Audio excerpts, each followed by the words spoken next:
The sages tell us that the Beis Hamikdash, the holy temple in Jerusalem, was destroyed because of baseless hatred. Sinat chinam, sinas chinam.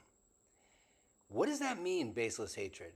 It kind of means irrational and unjustifiable and not understandable hatred. Hatred also includes dislike. It also includes resentments, judgments, looking down on people, condescension. So in other words, we taught like this. The first temple was destroyed because of the three main sins, the three cardinal sins of adultery, idolatry, and murder. And the second Beis Hamikdash was burned down on account of Jews who were very religious, very halachic, but they did this sinat chinam. They did this baseless hatred. And it's for more than 2,000 years already it's been knocked down. The sages teach us that anyone who's in a generation who did not merit yet to see the rebuilding of the Beis Hamikdash, it's as if they're destroying it. They continue to destroy it, which means we're continuing to destroy it, which means we are full of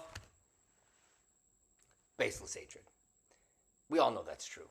Look at the world. It's crazy. Everyone looking down on everyone else, judgments, bifurcations, polarizations across the nation, across the world, between every boy and girl. Listen, let's learn about this. We have to pray.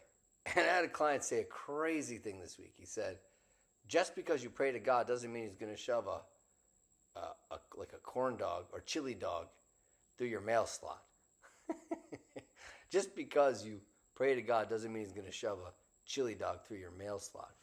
What is that supposed to mean? It means that prayer doesn't guarantee an immediate answer. But if we keep praying, we know that it will certainly help us break through. It's a powerful weapon. What do we need to pray about? We need to pray about getting rid of this baseless hatred. And in fact, Rabbi Arush Shlita tells us an amazing thing, that the tikkun, or the fix to baseless hatred, is baseless love.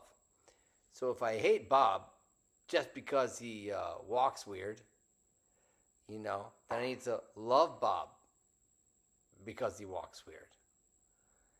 Meaning, I have no good reason to dislike that person.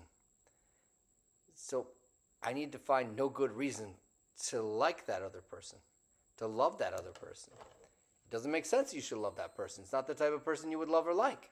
And yet still, that's what we're being enjoined or asked to do. We learned a very interesting thing.